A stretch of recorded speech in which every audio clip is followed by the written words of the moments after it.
एक राजा के राज दरबार में एक आदमी आया और बोला, मैं पारखी हूँ, मुझे आप नौकरी पर रख लीजिए। राजा बोला, नौकरी पे तो रख लूंगा, पर तनख्वाह 1 रुपए नहीं दूंगा, सिर्फ 1 पाव गुड़ और घुंघरे मिलेंगे। पारखी बोला, ठीक है हुजूर। कुछ ही दिन बाद राजा एक घोड़ा खरीद कर लाए। उन्होंने पारखी से पूछा, बताओ इस घोड़े के बारे में क्या कहते हो। पारखी बोला, हुजूर ये घोड़ा है ही नहीं, ये तो गाय है।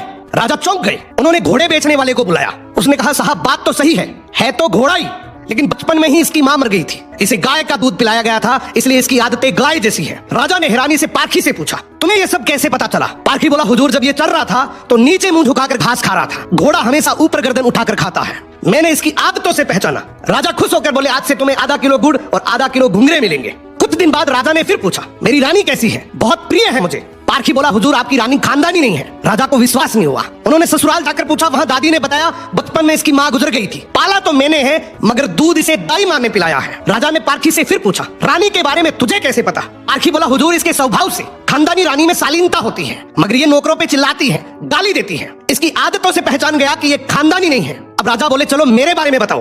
पारखी बोला, जान की माफी दे तो बताऊं।